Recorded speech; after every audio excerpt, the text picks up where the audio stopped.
나 속죄함을 받은 후 한없는 기쁨을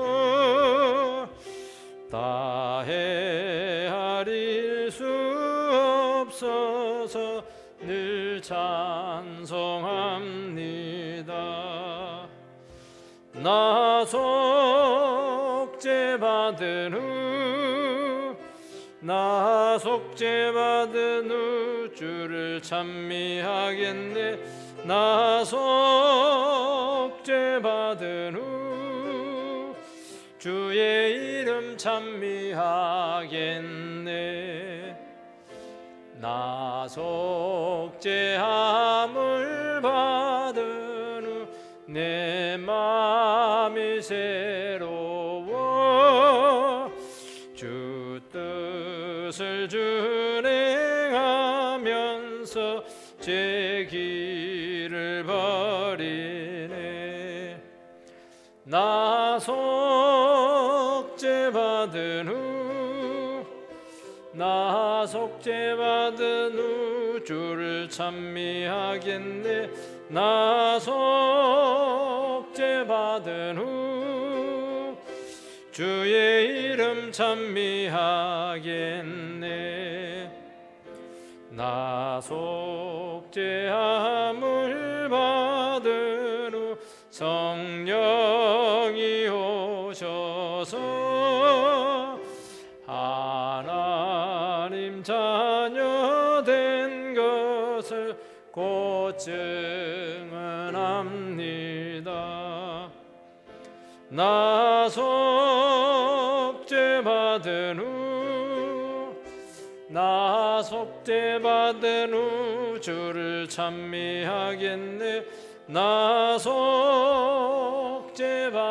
후 주의 이름 찬미하겠네. 나 속죄함을 받은 후 보혈의 공로로 내 주의 은혜 입으니 늘 평안합니다. 나 속죄받은 후 나 속죄받은 후 주를 찬미하겠네. 나 속죄받은 후 주의 이름 찬미하겠네. 아멘. 하나님의 말씀은 로마서 7장 5절 6절입니다. 로마서 7장 5절 6절 말씀입니다. 로마서 7장 5절 6절 교독이 아니고 같이 읽겠습니다. 시작.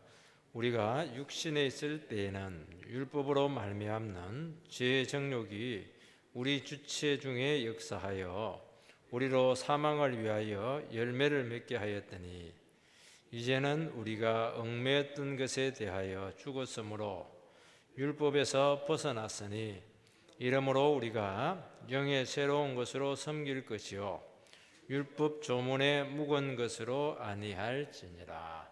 아멘. 오늘 특별한 순서를 좀 가지겠습니다. 우리 황진선 자매님, 우리를 위해서 한번 특송으로 하나님께 영광을 돌리겠습니다.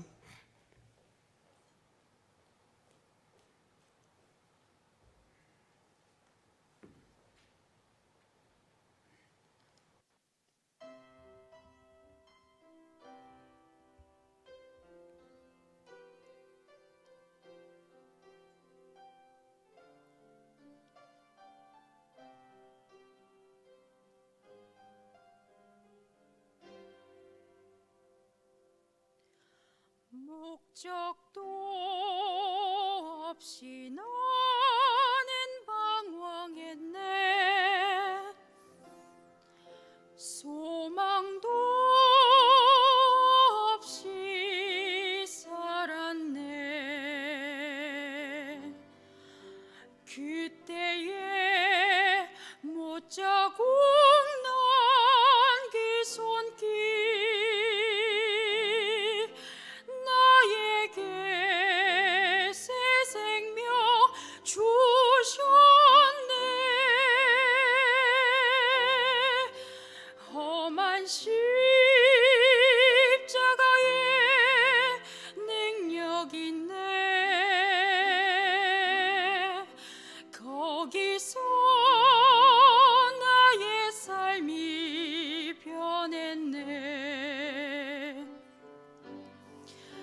찬양하리 주 이름 영원히 주의 십자가 능력 있네. 나는 믿네. 갈보리 언덕 십자가 나는 믿네. 그 누가 뭐라 해도 이 세상도 지나고 긴 날이 와도 험한 십자가 붙들겠네.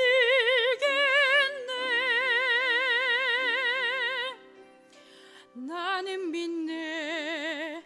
십자가에서 못 박힌 주 오늘도 새 삶을 주시네. 날 새롭게 하셨네. 나는 새 피조물 십자가 잡고 살아가리.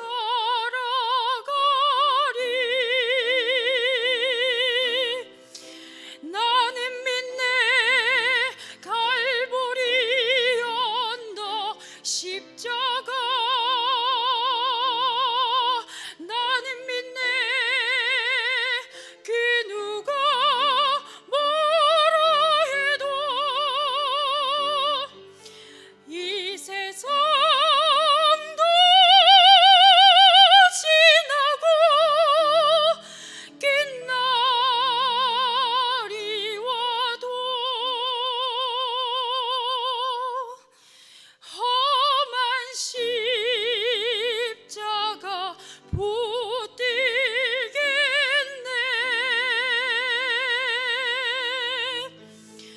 험한 십자가 붙들겠네.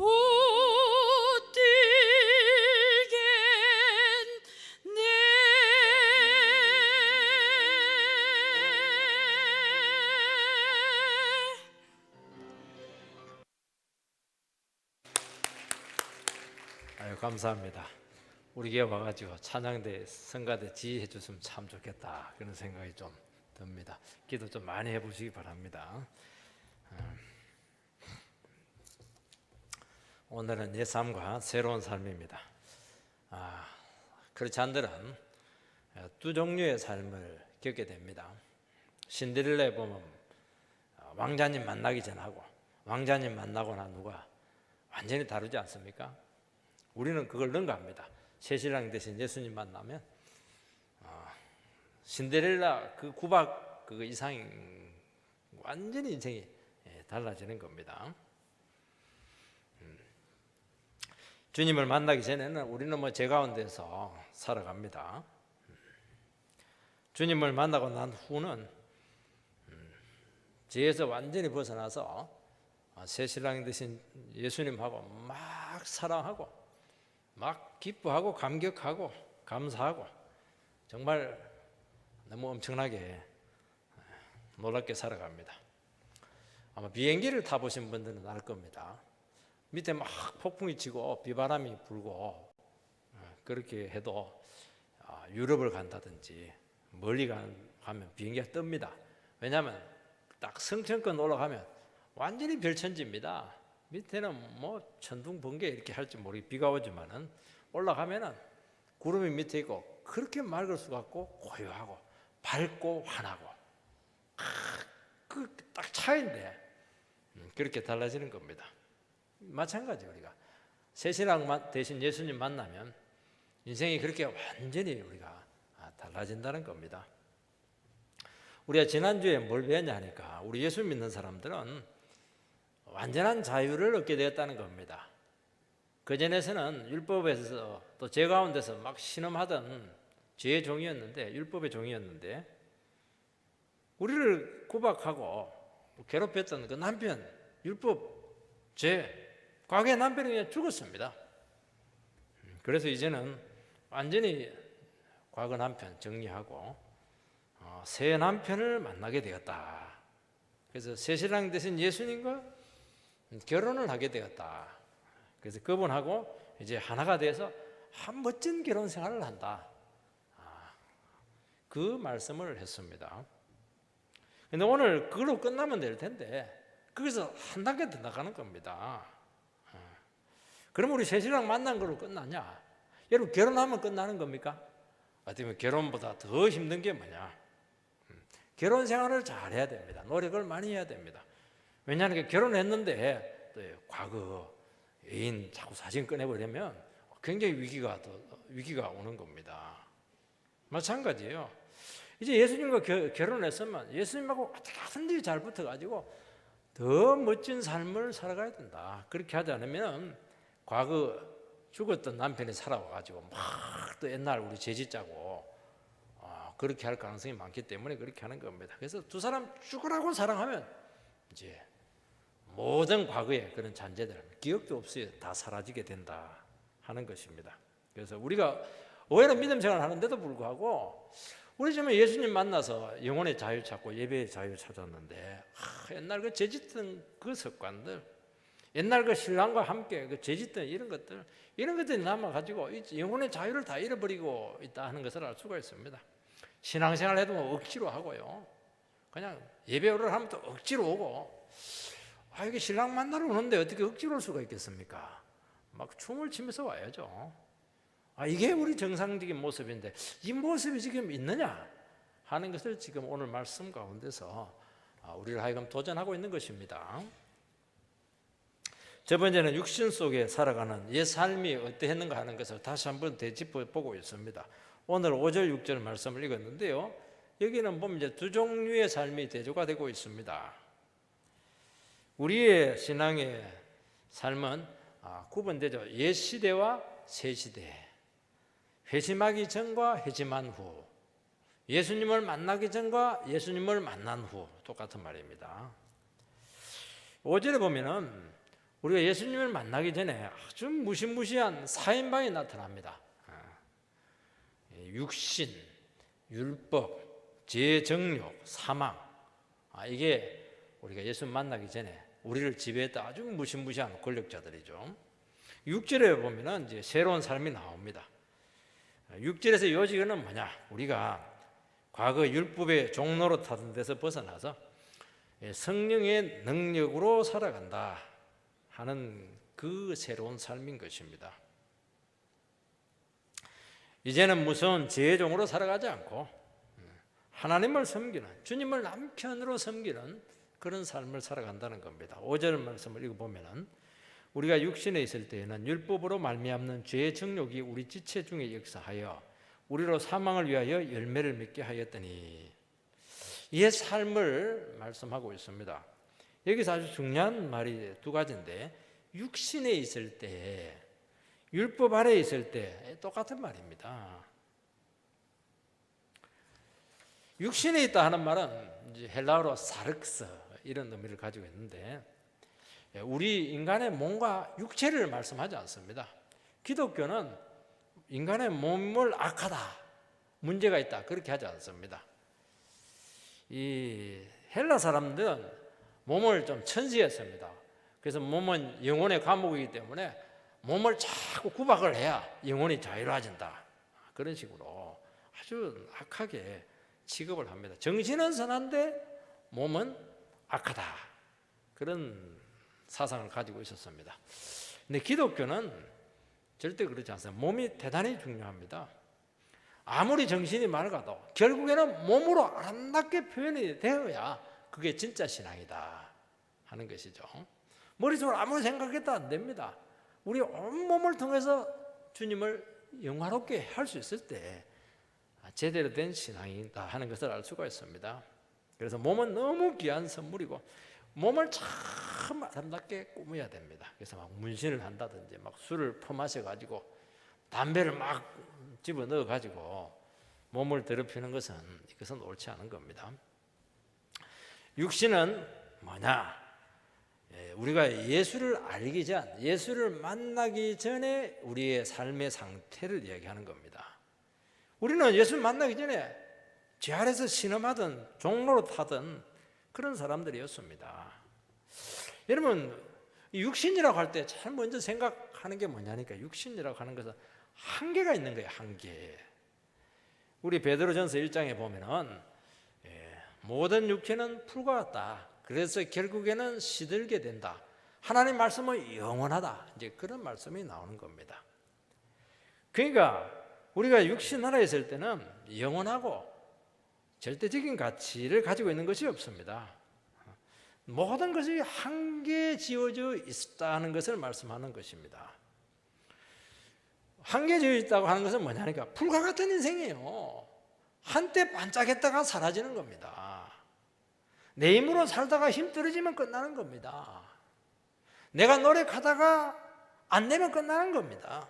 내가 거룩을 위해서 막 도덕적으로 살다가 내 힘 떨어지면 그냥 또 죄짓는 겁니다. 이게 육체 가운데 살아가는 것입니다. 왜 그러냐면은 우리에게 계속 능력이 주입이 돼야 되는데 하나님의 능력이 오지 않기 때문에 그렇게 하는 겁니다. 자꾸 주유를 해줘야 되는데 주유를 못하는 겁니다. 그래서 우리가 삶을 살아가다가 열심히 노력하지만은 책임질 수 없는 처지에 빠지게 되면 막 풀이 그냥 풀처럼 막 말라버립니다. 그렇게 그냥 감당할 수 없는 그런 처지에 빠지게 된다. 이게 뭐냐니까 우리가 예수를 만나기 전에 우리의 영혼의 상태를 잘 표현해주고 있는 것입니다. 똑같은 게 뭐냐니까 율법 아래에 있다 하는 것과 똑같은 말입니다. 그런데 조금 핀트는 좀 차이가 있습니다. 율법 아래에 있다고 하는 것은 율법의 지배를 받는다고 하는 것인데 율법의 원리가 통하는 겁니다. 율법의 원리가 뭐냐 하면은 내 행위와 내 안에 있는 어떤 자원과 원인을 통해서 어떤 결과를 이루어드리는 그런 삶의 원리들, 이것을 율법 아래에 있다. 조금 어려운 말인데 한번 들어놓으시기 바랍니다. 내가 뭘 해서 뭐 결과를 나타내는 겁니다. 그 인과응보 똑같은 것이지 않겠습니까? 그러니까 내가 원인에 대해서 모든 결과를 이루어내야 되기 때문에 내가 한 모든 행위에 대해서 내가 전부 다 책임을 져야 되는 겁니다. 그래서 내 힘과 의지로 책임을 감당하지 못하면 그러면 망하는 겁니다. 그 반대가 뭐냐니까 우리가 늘 잘 아는 은혜 아래에 있다 하는 겁니다. 은혜 아래에 있다고 하는 것은 내 안에서 뭐가 오는 게 아닙니다. 하나님이 원인이 되어서 우리의 삶을 끌고 가는 겁니다. 쉽게 표현을 하면은, 그러니까 내 인생에 일어나는 이 모든 것들이 나한테 원인이 있는 게 아닙니다. 비록 내가 그렇게 해서 했을지라도 주님께서는 그걸 새로 나와 상관없이 아름답게 만들어가는 그런 삶을 이야기하는 것입니다. 하나님께서 나를 사랑하시고 나에게 능력을 주어서 결국에는 하나님께서 원하시는 그렇게 새로운 삶, 생명이 넘치는 삶, 우리 상태와 상관없이 참 복된 삶으로 우리를 이끌어 가신다 하는 것이 뭐냐니까 우리가 은혜 가운데 살아가는 것입니다. 그래서 오늘 본문에 보면 육신에 있다고 하는 것은 하나님과 관계없이 살아가는 그냥 모든 삶을 이야기하는 것입니다. 꼭 예수를 믿어야 되냐? 예수 안 믿고도 얼마든지 그렇게 살아갈 수 있는 거예요. 예수 믿고 나서도 그렇게 살아갈 수 있는 겁니다. 주님하고 아무 상관없이 그렇게 살아갑니다. 그래서 주님과의 관계가 안 좋아지면은 안 믿는 사람보다 더 이렇게 힘없이 살아갈 수가 있는 게 우리 기독교의 삶이라는 것을 말씀하고 있는 것입니다. 그래서 영에 있다고 하는 것은 반대 개념인데요, 하나님과 영적으로 소통한다는 것입니다. 여러분, 인간이 죄를 짓고 나서 하나님하고 소통이 막혔습니다. 하나님하고 뚫려야 되는데 막혀버리니까 능력도 안 오죠, 기쁨도 없죠, 응답도 없죠. 그렇게 하니까 이게 우리가 결국에는 참 힘들게 살아갈 수밖에 없다 하는 것을 말씀하는 것입니다. 그러니까 어떻게 되냐가 죄 가운데 살아갈 수밖에 없고 죄 짓는 인생밖에 없다는 겁니다. 죄 중에 태어나서 죄를 짓다가 죄에 따라서 살아가다가 죄의 결과로 망하는 삶이다. 그것을 우리 인생을 표현하는 것입니다. 그래서 영에 있다고 하는 것은 모든 죄 문제가 해결돼서 하나님과 다시 소통하고 주님과 다시 결혼을 하고 살아갈 수 있게 되었다 하는 것을 이야기하는 것입니다. 그래서 하나님께서는 어떻게 하느냐? 우리가 영에 있도록 하기 위해서 우리에게 성령을 주어서 성령의 능력으로 살아갈 수 있게 되었다 하는 것입니다. 그래서 우리가 예수를 만나게 되면 놀라운 것이 무엇이냐면 늘 우리 속에 새 마음을 줍니다. 새 정신을 자꾸 줍니다. 그리고 세상을 새롭게 바라볼 수 있는 그 눈을 줍니다. 그리고 말씀을 자꾸 깨닫게 하는 것입니다. 깨달은 대로 우리는 살아갈 수 있습니다. 우리가 예수를 가까이 하면 할수록 능력이 나타나는 겁니다. 그게 뭐냐니까 우리가 예수 믿는 것을 이야기한다 하는 것을 이야기하는 것입니다. 그러니까 지금 우리가 예수와 함께하기 때문에 평안이 있고 감사가 있고 사랑이 있고 억지로 신앙생활을 하지 않고 마지못해서 예배 생활을 하고 그렇게 하지 않게 되게 되었다 하는 것을 이야기하는 것입니다. 여러분 우리가 주님을 인격적으로 만나기 전에는 전부 다 죄에 굴복하면서 살아갈 수밖에 없습니다. 우리 힘으로 해야 됩니다. 나의 노력과 인간의 의지로 죄를 못 이기는 겁니다. 아무리 돌을 닦고 아무리 수양을 해도 결국에는 정욕을 이기지 못합니다. 우리 유명한 그 예화가 있지 않습니까? 서경스님 정말 그 당시로는 돌을 아주 잘 닦아 아주 고매한 그런 고성이었는데 황진이 만나가지고 그냥 유혹을 받는 바람에 한순간에 무너지는 겁니다. 얼마나 절망을 했든지 결정적인 죄를 안 지었는데도 불구하고 내가 봤을 때는 스스로 파괴성이 됩니다. 이게 뭐냐니까 우리가 예수 만나지 않고 나름대로 살아가는 최고의 삶의 결과입니다. 이게 아무리 노력하고 아무리 도덕적으로 살려고 해도 한순간에 죄에 나가 떨어질 수밖에 없는 아주 무력하고 허무한 인생의 삶이 될 수밖에 없다. 결국에는 망한다는 겁니다. 이게 뭐냐니까 육신 속에 살아가는 모든 인생들의 한계다는 것입니다. 그러니까 결국에는 마음속에 나는 안 된다 이 자질감 가운데 살아가기 때문에 결국엔 거룩의 삶을 포기할 수밖에 없는 겁니다. 제가 예수를 믿기 전에는 참 저도 나름대로 열심히 살았고 최선을 다했습니다. 제 좌우명이 뭐냐? 최선을 다하자 하는 겁니다. 아무리 최선을 다해도 내 안에 좌절감이 많았고 항상 열등감이 저를 많이 괴롭혔습니다. 강박증세도 나타나기도 했습니다. 그리고 행복을 몰랐습니다. 늘 마음속에 경쟁의식, 쫓기는 삶. 그렇게 하다 보니까 다른 사람하고 이게 소통하는 법을 몰랐습니다. 그래서 우리나라 사람들이 제일 잘한다는 게 뭐냐니까 이 소통하는 법을 모르고 교제하는 법을 모릅니다. 예수 믿고 나서도 성도 간의 교제를 잘 몰라요. 그냥 예배 드리고 오면 도망갑니다. 왜냐니까 서로 만나서 교제하는 게 굉장히 부담스럽기 때문에 그렇게 하는 겁니다. 이게 왜 그러냐니까 우리가 원래 이런 사회 속에서 이런 세계 속에서 살아왔기 때문에 그렇게 하는 것입니다. 늘 쫓기는 거예요. 공부는 조금 했을지 모르겠지만 다른 분야는 그야말로 맹탕이었습니다. 너무 부족했습니다. 마찬가지입니다.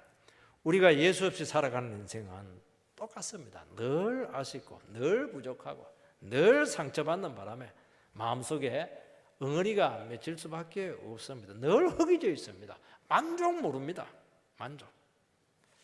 돈을 벌긴 벌었는데 돈이 그냥 쉽게 벌어집니까? 돈 벌면서 얼마나 상처를 주고 받는지 모르는 겁니다. 마음을 독하게 먹어야 가능한 것입니다. 마음을 독하게 먹으면 우리 마음이 황폐해질 수밖에 없는 겁니다. 여러분 공부하는 것이 쉽습니까? 어떤 사람들은 공부하는 게 제일 쉽다고 그렇게 하는데요. 저는 굉장히 공부하는 것도 어려웠습니다.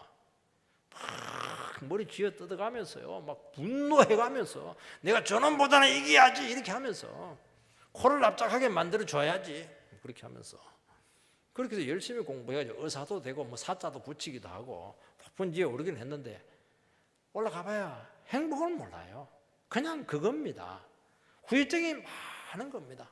공부 많이 하신 분들 중에 이런 말도 있어요. 또라이들이 많다. 그런 말도 많이 하는 겁니다. 온전하지가 않아 사람이. 한쪽이 탁 뛰어나면 인생에 결정적인 하자가 있기 때문에 결국 그 약점 때문에 망하는 겁니다. 그래서 율법으로 말미암는 죄의 정욕이 우리 지체 중에서 역사했다는 것입니다. 하나님이 주신 거룩한 율법마저 죄 짓는 도구로 만들게 되었다는 겁니다. 죄의 힘이 얼마나 강한가. 하나님 주신 그 거룩한 율법을 가지고 참 거룩하고 아름답게 살아야 되는데 그 말씀 가지고 죄 짓는다는 것입니다. 여러분, 율법은 하나님께서 거룩하게 살아가도록 하나님 백성다운 삶을 살도록 주신 하나님의 계명입니다. 그래서 뭐라고 되어 있습니까? 이것은 죄니까 이렇게 살지 마라. 저것은 하지 마라. 이렇게 살아라 하는 것이 율법이 하는 겁니다. 그 율법을 가르쳐 주면은 도리어 그것 때문에 막 더 죄짓고 사망으로 자기 인생을 끌고 간다는 것입니다. 아주 유명한 기독교 설교가 중에 한 분은 과연 성교육이라고 하는 것이 필요하냐, 거기에 대해서 의문을 제기하는 목사님이 있습니다. 성교육을 하는 이유는 뭐냐니까 성을 아주 소중하게 하고 성을 바르게 사용해야 된다 하는 것이 성교육의 취지입니다. 절제해야 되고 오직 결혼관계 안에서 해야 되고 아주 그 서로를 잘 배려해야 된다, 이런 것들이 전부 다 성교육 안에 포함되어 있는 겁니다.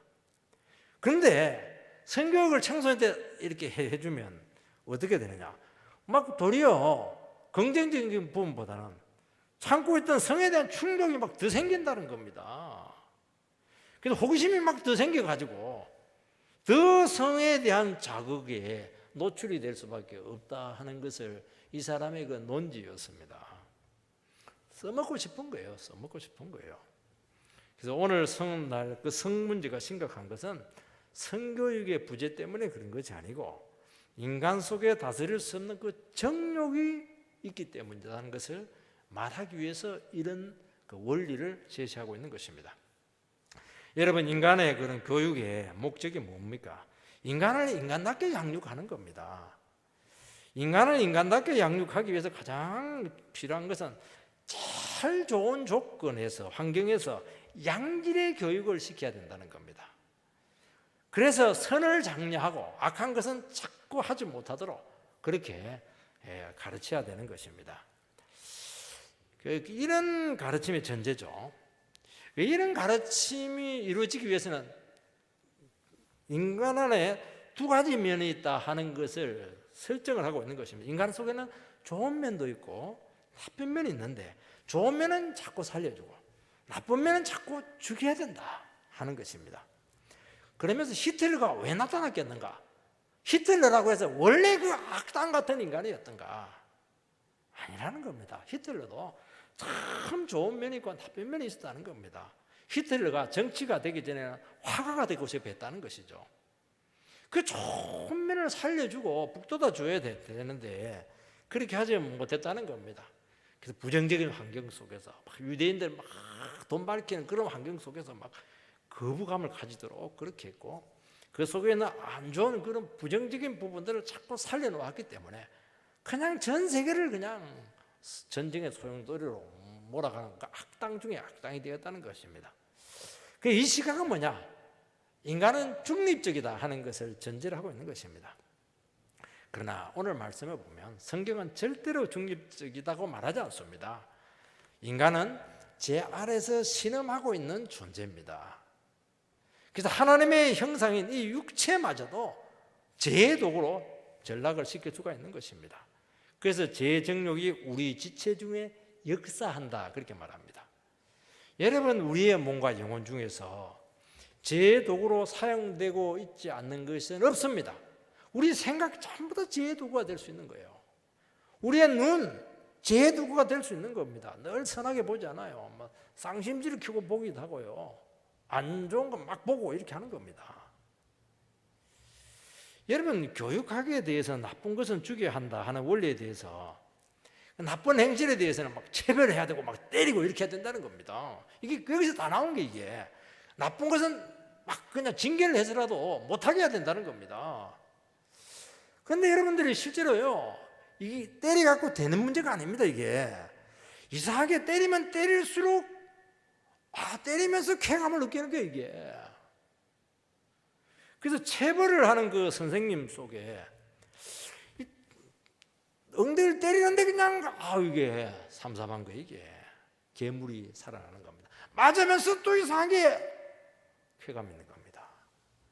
제가 학교 다닐 때 참 선생님들 저는 전부 다 존경합니다. 근데 존경이 안 되시는 분들이 계셨습니다.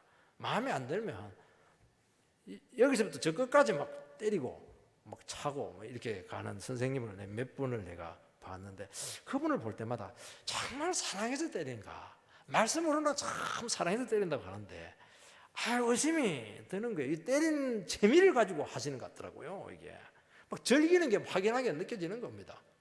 이런 손찌검을 왜 못 고친다 하면은 이게 그냥 자동으로 되는 겁니다. 이게 욕쟁이가 왜 안 고쳐집니까? 이게 안 되는 겁니다. 이게 재성으로 인이 바뀌었기 때문에 그렇게 하는 것입니다. 여러분, 인간 안에는 선하고 거룩한 것에 대한 반발심이 있죠.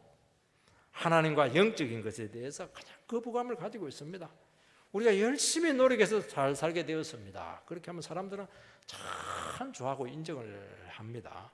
근데 하나님께서 나를 축복해서 참 이렇게 잘 살게 되었고 축복을 주었습니다. 이러면 사람들은 거부감을 느낍니다. 제가 아는 이 목사님은요, 이 신대원을 다니면서 교회까지 개척을 했습니다. 여러분, 신대원 공부를 우습게 보면 안 됩니다. 제가요, 고3도 했지만은 신대원 공부는 고3을 능가합니다. 얼마나 공부를 많이 시키는지 모릅니다. 교회 개척이 얼마나 힘이 듭니까? 근데 교회도 부흥이 되고 신대원 공부를 얼마나 잘했던지 올 1등입니다. 장학금 다 받았습니다. 이것도 굉장히 신기하지 않습니까? 우리 하나도 못하는데요. 그래서 사람들이 종종 그 목사님에게 물었습니다. 그때는 전도사님이죠. 어떻게 두 가지를 그렇게 놀랍게 할 수가 있어요? 그 비결이 뭡니까? 그러면 그 전도사님이 늘 하시는 말씀이 뭐냐? 하나님이 기가 막히게 도와주어서 됐습니다. 그러면 사람들이 그럼 나는 안 좋아져서 공부를 못하는 겁니까? 이렇게 하면서 굉장히 그 거부감을 느끼는 것을 제가 간접적으로 많이 보았습니다. 이게 뭐냐니까 인간이죠. 지난 아프가니스탄 인질 사태 때 우리나라 그 참 대학생 청년들이 정말 그 선교를 하러 갔다가 정말 인질로 잡혀가는 바람에 온갖 비난을 다 당했습니다. 심지어 아랍 인터넷 사이트까지 들어가서 그 인질들 우리나라 사람인데 다 죽이라고 막 그런 식으로 막 댓글들 네티즌들이 막 그렇게 하는 사람들이 많았다는 겁니다. 얼마나 싫었으면 아마 이 교회가 아니었으면 그렇게까지 미워하지 않았을 겁니다. 객관적으로 놓고 보면은요, 물론 가지 말라면 좀 안 갔으면 좋았는데 또 선교 정신을 가지면 또 위험한 지게 꼭 가는 사람들도 있습니다. 그래도 선교하러 간 것이고 도와주러 간 것이고 봉사하러 간 것입니다. 나쁜 짓 하기 위해서 간 것 아니거든요. 그래서 외국 사람들은 누군가는 갔어야 되는데 당신이 갔다고 그렇게 말하는 독일 사람도 있습니다. 누군가는 해야 되는데 그렇게까지 전 나라가 비난할 필요까지는 있었는가 하는 문제죠. 그건 뭐냐니까 인간들 마음속에 하나님에 대한 영적인 것에 대한 이 교회에 대한 아주 반발심이 굉장하다는 겁니다. 죄 안에 있기 때문에 그렇게 하는 것입니다. 그래서 거룩한 율법도 죄의 도구가 되게 하는 것입니다. 여러분요, 죄는요 모든 것을 다 파고듭니다. 지금 우리 예배 드리죠? 예배 가운데서 죄는 파고 들어오는 겁니다. 기도하는 중에도 죄는 파고 들어오는 겁니다. 금식하는 중에도 죄가 파고 들어올 수가 있는 겁니다. 다른 사람을 돕는 그 고매한 거룩한 행위 속에서도 자기 영광치 않은 겁니다. 여러분, 주님과 연합되지 않으면 결국에는 이 죄의 권세를 이길 수 없다는 겁니다. 육신의 한계를 벗어날 수 없습니다. 그래서 구원은 우리가 한계를 가진 존재라는 것을 인정을 하는 것입니다. 그리고 주님께로부터 오는 구원을 받아들이는 것입니다. 이것이 예수와 연합하는 것입니다. 나 혼자 살 수 없고 내 혼자 인생을 책임질 수가 없고 주님의 간섭을 받아야 되고 주님과 연합해서 성령의 능력으로 살아가는 것이다 하는 것을 이야기하는 것입니다. 그런데 오늘 본문에서 결정적으로 이야기하는 것은 무엇이냐 하면은 우리가 예수를 믿고서 결혼을 했는데도 불구하고 옛날 그 죄 가운데 살아가던 그 습성에서 왜 벗어나지 못하냐는 겁니다. 예수 믿고 나서도 죄 가운데 찌들려 있고, 예수 믿고 나서도 허망한 생각을 하고 있고, 신앙생활을 하는데도 기쁨도 없고, 늘 낙심 가운데 있고, 어떻게 그렇게 정말 신앙을 만났느냐 그 얘기하고 있는 것입니다. 그건 잘못됐다는 것입니다. 여러분, 한 그 외국의 그 교수님이 서로 부부가 같이 살다가 남편이 그냥 죽었습니다. 그래서 너무 남편을 사랑해가지고, 요거는 책에서 제가 본 예화입니다. 유리창으로 되어 있는 여기다가 남편을 미라로 만들어서 딱 세워놨습니다. 그래서 출근할 때는 여보 직장 갔다 올게요. 갔다 와가지고는 남편한테 잘 있었어 이렇게 하면서 뭐 대화하다고 이렇게 했던 겁니다. 왜냐하면 너무 사랑하니까 장례를 못 치러주는 겁니다. 그런데 이 여교수님이 미국 사람인데 그 유럽으로 여행을 갔는데 거기서 정말 새로운 남자를 만났습니다. 만나려고 막 서로 이렇게 서로 막 참 좋은 관계를 가지게 되었습니다. 그럼 집에 딱 왔는데 깜짝 놀랐다는 거예요. 거실에 들어갔는데 막 아니 시체가 뚝 있는 겁니다. 어이구 무서라 이러면서 바로 그냥 장사를 지내줬다고 하는 겁니다. 왜 그러냐니까 이 새 남자와 이렇게 사랑을 못하니까 옛날 그 죽은 시체 가지고 그냥 그게 생명도 없는데 막 거기서 자기 혼자 그냥 이상한 짓을 하는 겁니다. 우리의 신앙이 이럴 수 있다는 거예요. 우리가 정말 예수님과 함께 사귀지 못하고 신앙의 맛을 모르고요, 성령의 은혜를 모르고 정말 신바람 나가지고 정말 주님과 사귀면서 사랑하면서 그렇게 살지 못하면 딱 이 여고수님처럼 시체 하나 떡 갖다 놓고는 지 나름대로 그냥 사는 겁니다. 이게 무슨 믿음이냐? 우리 믿음이 얼마든지 그렇게 될 수 있다 하는 것을 말씀하고 있는 것입니다. 두 번째는 영으로 살아가는 새로운 삶이 우리에게 기다리고 있습니다. 6절 말씀을 읽어보면 이제는 우리가 얽매였던 것에 대하여 죽었으므로 율법에서 벗어났으니 이러므로 우리가 영의 새로운 것으로 섬길 것이요 조문의 묵은 것으로 아니할지니라. 구원은 율법의 지배 아래서 은혜의 통치로 소속이 옮겨지는 것이고 죄에서 구출되어서 예수님과 결혼하는 것입니다. 여기 보면 우리가 얽매였던 것에 대해서 죽었으므로 율법 아래 죄 아래서 단지 법적으로만 해방된 것이 아니라는 것입니다. 옛 삶에서 받았던 모든 속박과 영향에서 차단이 되었다는 것은 그 장례를 그 죽은 남편 관계가 완전히 끝난 겁니다. 그래서 새로운 삶의 특징은 뭐냐? 영의 새로운 것으로 섬기는 것이다. 좀 어려운 말들이 나옵니다. 그리고 조문에 묵은 것으로 하지 않는 것입니다. 이게 뭐냐니까 우리가 예수를 신랑 삼아서 예수님 만나서 정말 신앙적으로 새로운 인생을 살아가는 사람들의 삶의 특징을 지금 설명하고 있는 것입니다. 여기서 어려운 말이 뭐냐니까 조문입니다. 조문. 이거는 조각할 때 조자하고 글자할 때 문자입니다. 글자를 조각한다는 겁니다. 비석 같은 것이 이게 뭐냐니까 조문이죠. 율법은 어디에 기록되어 있느냐? 돌 위에 조각이 되어 있습니다. 새겨져 있습니다. 그런데 우리가 예수 믿고 나서 새로운 율법은 뭐냐? 우리의 마음 신비에 기록이 되어 있습니다. 그래서 글자로 새겨지게 되면은 그 글자를 우리 눈으로 보고 그 의미를 알게 되는 겁니다. 그 책으로 본 신앙하고 우리식으로 표현하면 정말 우리가 예수님 신랑 만나가지고 정말 예수님 사랑하는 신앙하고는 차이가 있다는 거예요. 그 얘기를 하고 있는 겁니다, 지금. 그러니까 신앙이 체질화 안 됐다는 것을 이야기하는 겁니다. 운동선수들이요, 기술을 배울 때 처음에는 뭘로 배우느냐? 책으로 배웁니다. 그리고 비디오 같은데 그 사람들이 하는 것을 보고 자기가 따라서 반복 훈련을 하는 것이죠. 그 의식적으로 이 코치를 받아서 반복 훈련을 해야 되는 겁니다. 그렇게 해도요 안 됩니다. 거기에 나오려면 한 10년 정도 따라해야 되는 겁니다. 실력이 내 것으로 되지 않는 겁니다. 많은 시행착오가 있어야 되는 겁니다. 그런데 어느 순간 그 기술이 내 몸에 딱 붙어버립니다. 체질화되는 겁니다. 그러면 내 의지와 상관없이 막 어떤 상황에서도 그 정품이 딱 나옵니다. 그때부터 실력이 나타나는 겁니다. 그렇다는 거예요. 우리 신앙이. 우리가 예수 만나가지고 믿음으로 이렇게 주님과 결혼 생활 잘 연합해서 잘 살아가면은 완전히 신앙이 체질화되는 겁니다. 이렇게 해도 능력이 나오고 말이죠. 이렇게 해도 그냥 기쁨이 나오고 말이죠. 억지로 하는 거 하나도 없고 인위적으로 하는 거 하나도 없고 말이죠. 이게 뭐냐니까 이게 기쁨이라는 것이죠. 예배 나면 그렇게 좋고 말이죠. 성경 보면 막 더 능력이 오고 말이죠. 그렇게 행복하고 좋다는 겁니다. 체질화돼 가지고 말이죠.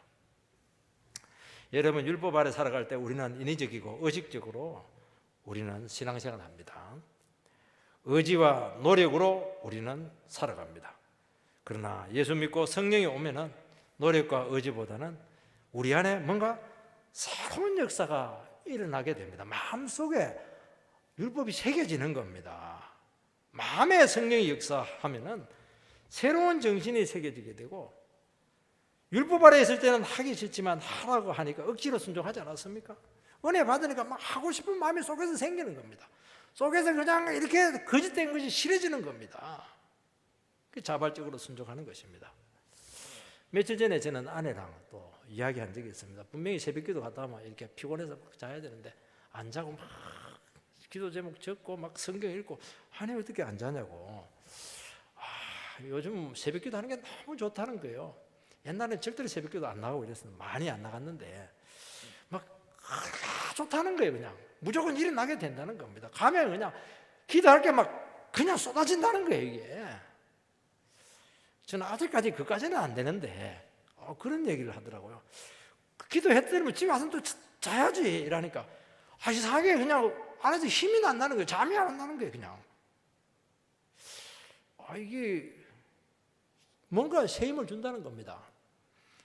옛날에 대구에 있을 때는 정말 편안하게 살았는데 여기는 더 고생하는데도 불구하고 주님께서 나를 썩지 않도록 여기 와가지고 막 열심히 믿음 생활을 하도록 주님께서 이런 삶을 주신 하나님 찬양한다고 말이죠.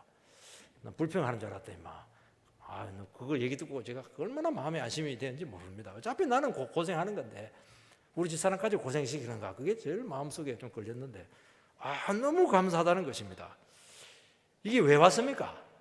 이게 속에 있는 신비에서 온 겁니다. 성령께서 이 마음을 주는 겁니다. 스스로 십자가 지려고 그러고요. 스스로 기도하려고 가려고 그게 너무 좋고요. 그거 하면 힘이 막 생기고 막 이렇게 하는 겁니다. 이게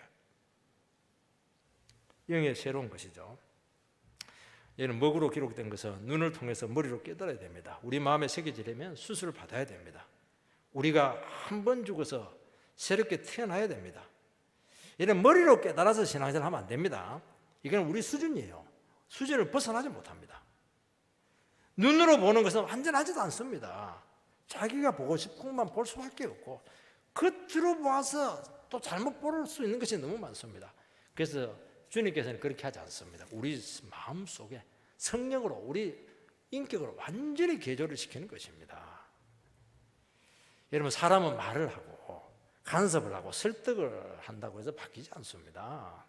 도리어요 말은 한계가 너무 많아요. 곡해도 많이 하고 이게 안 되는 거예요. 이해를 시킬 수가 없는 겁니다. 이 성령이 들어가야 돼요. 성령이 들어가야 고지고대로 듣게 되고 새겨서 듣게 되고 변화가 일어난다는 것을 말씀하고 있는 것입니다. 그 조문의 율법으로 안 되는 겁니다. 그걸로 아무리 얘기해도 안 돼요. 이게 안 되게 돼 있습니다. 결국에는 이스라엘 백성들은 율법으로 안 돼가지고 실패를 했고 나라 망하지 않았습니까?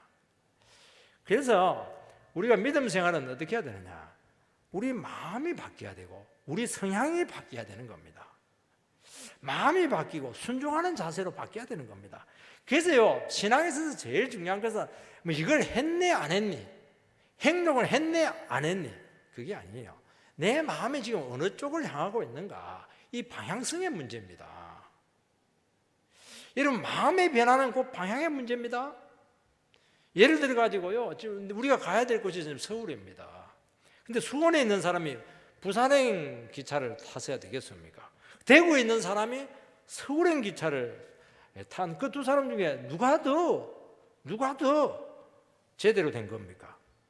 멀리 있지만 방향이 서울 쪽에 있는 그 사람이 제대로 궤도에 들어선 것입니다. 그것을 말하는 것입니다.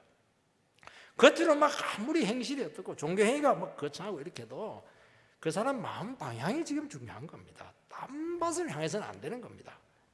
그래서 하나님께서는 우리 신앙생활 할 때 항상 우리 마음의 방향을 자꾸 수정을 시키는 겁니다. 여러분 여기 아무리 앉아 있어도 마음은 딴 데 가 있으면 의미가 없는 겁니다. 마음이 하나님을 향해야 되는 겁니다. 그래서 기독교는 뭐냐? 생각을 바꾸는 겁니다. 새로운 생각을 자꾸 주는 겁니다. 예배를 드리면서 자꾸 생각이 바뀌어야 되는 겁니다. 여러분 생각이 바뀌면 인생이 바뀌는 겁니다. 저는 목회를 하면서 드는 의문이 있었습니다. 제가 부목사를 한 4, 5년 했는데 왜 나는 부목사만 해야 되느냐, 이게 제일 큰 의문이었습니다. 당신은 왜 담임 목사만 해야 되고 나는 왜 부목사만 해야 되느냐 하는 것이죠. 그 말 속에는 나도 내 목회 하고 싶다는 겁니다. 늘 보조 역할을 하다가는 뭐 미래도 없을 것 같고 이런 식으로 해가지고는 목회자로서 준비되지 않을 것 같고 목회에 성공하지 못할 것이다. 나름대로 내 나름대로 계산을 한 것입니다. 또 나름대로 설교도 많이 해봐야 되고 나의 목회 원리를 개발을 해서 실험도 많이 해보고 연습도 해야 되는데 나는 뭐 그럴 기회가 없는 겁니다. 왜냐하면 보조를 해야 되니까요. 그러니까 막 답답한 것입니다.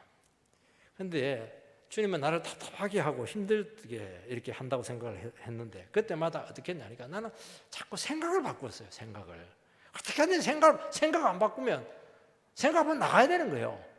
죽이 되든 밥이 되든 생각을 바꾸면 같이 가는 겁니다. 그래서 어떻게 생각을 바꿨냐니까 하나님의 말씀을 가지고 고민 많이 했습니다. 여러분 제가 이게 그냥 목회해온 게 아닙니다. 말씀 보니까 주님 인도 받으라. 네 마음대로 움직이지 말라는 거예요. 내가 옮길 때까지 가만히 있으라는 겁니다. 주님 그렇게 했으니까 뭐 그렇게 하죠. 뭐 순종했습니다. 네 스스로 살 길을 찾지 말라는 겁니다. 많은 설교하고 열심히 목회를 연습하는 것도 필요하지만은 너 정말 목회자로서 이게 근본이 돼 있나? 본질이 지금 바뀌어져 있나? 네가 정말 하나님의 말씀의 사람으로 지금 바뀌어져 있는가? 아주 그 근본적인 질문을 하는 겁니다. 그거 생각해보니까 안 돼 있는 것입니다. 그러면 돼 있을 때까지 기다려야죠. 또 눌러붙어 앉아 있는 겁니다. 그럼 내 자신을 계속 하나님 앞에 낮추고 포기하고 비우고 나중에는 어떤 생각까지 했냐, 당신이 뭐 죽을 때까지 나를 끌고 가더라도 나는 그냥 당신 따라서 갈 테니까 알아서 해라고. 그렇게 나가라고 그러더라고요. 이제 다 주님이 딱 그분은 그냥 나가라 했는데 장로님 눈치 보고 나가라 했는데 주님은 이제 다 됐으니까 한번 알아보라 이러니까 저는 거기까지 온 겁니다. 이게 그냥 온 게 아니에요. 이게 그냥 온 게 아니에요. 이 방향성을 지금 이야기하는 겁니다. 근데 가만히 지내놓고 보니까요, 이 삶 속에 답이 다 들어있었습니다. 복음의 진수가 바로 여기에 있습니다. 목회의 본질이 여기에 다 있었습니다. 제가 뭐 제자훈련 한 번도 세미나 안 갔습니다. 여기서 말씀을 보는 눈이 생겼습니다. 왜냐하면 이 생각이 하나님이 참 기뻐하는 생각이라는 것을 제가 알게 되었습니다. 성령이 충만하면요, 생각이 복음적으로 싹 바뀝니다. 여러분 존재가 바뀌면 행동은 따라오는 겁니다. 우리는 자꾸 행동을 바꾸려고 하는데요, 그렇지가 않아요. 내가 바뀌어야 돼요. 존재가 바뀌어야 되는 겁니다. 여러분 설교를 자꾸 잘하려고 하고 연습도 많이 해야 되는 것 저는 부정하지 않습니다. 여러분 한국교회 설교를 적게 해가지고 설교의 질이 떨어졌으면 그렇지가 않아요. 본인 자신들이 하나님의 말씀을 붙들고 죽었다 살아나지 않는 거예요. 말씀의 사람으로 본질이 바뀌어야 되는데 흉내만 내는 겁니다. 거기서 무슨 살리는 영혼의 음성이 나올 수가 있겠습니까? 주님께서 벌써 얘기하는 겁니다. 네가 하나님의 말씀으로 빚어졌냐? 그 도전을 하는 것입니다. 그게 중요하다는 거예요. 그게. 여러분들은요, 무엇을 많이 하려고 하기 전에 자꾸 주님 앞에서 예배자로 자꾸 서도록 해야 됩니다. 여러분 부목사가 담임 목사 설교 듣고 은혜 받기 제일 어렵습니다. 부목사들은 모여갖고 하는 게 뭐냐? 담임 목사 욕하는 겁니다. 왜냐니까 풀 수는 없고. 제가 그랬다는 거 아니에요. 저는 존경을 많이 조금 욕하고 존경을 엄청 많이 했습니다. 이를 받지 마시기 바랍니다. 그러니까 뭐 은혜가 안 되는 거예요. 담임 목사 아무리 설교 잘해도 마음을 바꾸니까 그분 설교가 최고였어요. 다른 목사님 설교 못 듣겠더라니까요. 이게 이 위대한 설교를 하시는 목사님이면 내 이번 설교 듣고 막 아무것도 안 해도 좋으니까 그냥 같이 갈 수 있겠다, 그런 확신까지 들었던 겁니다. 여러분, 누가복음 18장에 보면 바리새인과 세리가 아니고 바리새인과 죄인의 기도가 나옵니다. 성전에 올라가서 막 기도합니다. 바리새인은 막 손을 막 들고 사람들이 보는 앞에서 나는 11조도 했고요, 또 뭐 줄 성수도 했고요, 저 죄인하고 다르고 나는 특별한 사람입니다. 그렇게 합니다. 죄인은 고개 저 구석에 처박혀 가지고 고개 팍 숙이고 저는 죄인입니다. 눈물 쫙 흘리고 있습니다. 예수님께서는 바리새인은 이미 자기 상을 받았다, 내 상관은 안 받겠다는 겁니다. 그 죄인은 이미 저는 하나님께 받은 바 되었느니라, 그렇게 응답을 했습니다. 이 바리새인의 기도의 문제가 무엇입니까? 바리새인의 기도는 딱 두 단어로 요약이 됩니다. 영어로 have, 가진다는 겁니다. 그리고 do, 행동을 했다는 겁니다.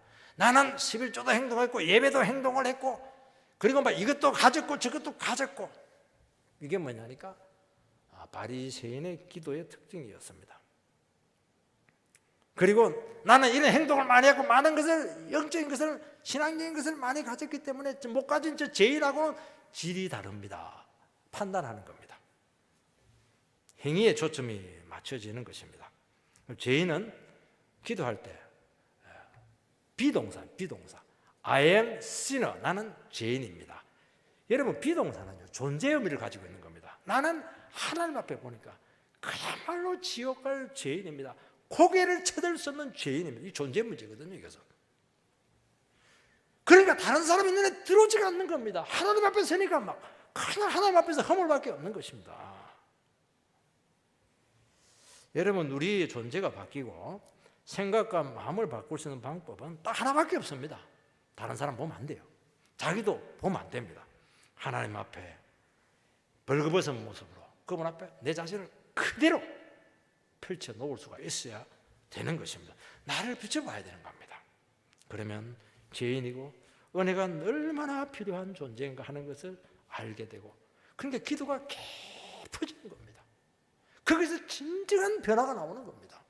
거기서 진정한 성령의 충만이 오는 것이고, 여기서 주님의 역사를 고대하게 되고, 기도하니까 주님께서는 은혜를 주시고 나의 존재를 능가하는 하나님과 같은, 그야말로 예수님과 같은 삶이 그때부터 막 나오기 시작하는 겁니다.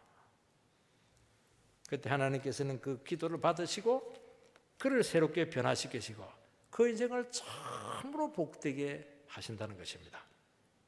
그래서 영의 새로운 것으로 생긴다고 하는 것은 율법에 대한 새로운 시각이 생긴다는 것입니다. 그때는 했나 안 했나, 율법 지켰나 안 지켰나, 못했으면 정죄감에 빠지고 이렇게 했던 겁니다. 그런데 지금은 율법을 딱 보니까 내가 지킬 수 있는 존재가 아니구나, 정말 은혜가 필요한 존재구나, 생각이 완전히 똑같은 율법인데도 그렇게 생각이 달라질 수가 있는 겁니다. 오늘 우리가 신앙생활을 하는 것은 바로 이것을 이야기하는 것입니다. 내가 주님 앞에 어떤 존재입니까? 주님의 도우심이 필요한 존재입니다. 오늘도 저를 새롭게 해주시고 성령으로 기름 부어주시고 나에게 불을 내려 주시옵소서. 그 기도가 우리에게 이루어져야 된다고 하는 것입니다. 그래서 주님과 함께 위대한 믿음의 삶을 살아가겠습니다. 억지로 안 하겠습니다. 그런 삶이 되기를 주의 이름으로 축원드립니다. 기도하겠습니다. 하나님, 은혜를 감사드립니다. 참 우리로 하여금 참 우리가 예수 믿고 하나님의 자녀 된 것도 참 위대한 것인데, 그것으로 신분의 변화로 만족하지 말고 그에 걸맞는 정말 새로운 위대한 삶을 저희들에게 요구하고 있습니다. 그 내 힘으로 안 되는 것입니다. 신랑하고 사랑을 해야 되는 것입니다. 오늘 우리를 이 시간 우리의 신앙생활을 점검하게 해주시기 바랍니다. 아직도 과거 신랑 그에 매여 가지고 영혼의 자유 없이 기쁨 없이 그런